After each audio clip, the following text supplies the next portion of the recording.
গতিময় bowling দিয়ে খুব অল্প সময় ক্রিকেট বিশ্বকে তাক লাগিয়ে দিয়েছেন নাহিদ রানা। চলমান চ্যাম্পিয়ন্স ট্রফিতে গতিময় বোলিং এ কিংবদন্তি ক্রিকেটারদের নজর করেছেন তিনি।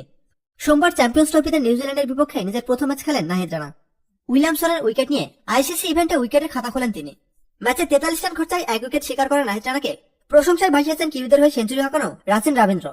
এছাড়া ইএসপিএন ক্রিকেট ফর ম্যাচ পরবর্তী অনুষ্ঠানে রানার প্রশংসা করেন দক্ষিণ আফ্রিকার সাবেক পেসার ডেল স্টেইন। রানাকে নিয়ে স্টেইন বলেন, হ্যাঁ, দারুণ গতি তার বলে। উইলিয়ামসনকে যে ওভারে আউট করলো তাকে অনেক চাপে ফেলে দিয়েছিল। কোনো শর্ট বল দেয়নি সে।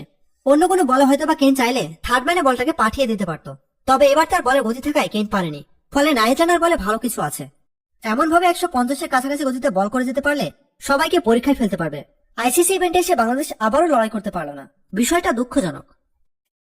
নাহিদ রানার বোলিংয়ে মুগ্ধ সাবেক ক্রিকেটার এবং নামিগোস ওয়াসিম জাফরও। তিনি বলেন, কেন উইলিয়ামসন সময় নেবে ভেবেছিলাম, তবে এখানে নাহিদ রানাকে কৃতিত্ব দিতেই হবে। যেভাবে সে ওভারটা করলো, আপনি আশা করবেন কেন ফিরে আসবে দ্রুতই। প্রতিনিয়ত খেলাধুলার আপডেট জানতে খেলাধুলা টিভির সাথেই থাকুন। এতক্ষণ আমাদের সাথে থাকার জন্য আপনাকে জানাচ্ছি বিশেষ ধন্যবাদ।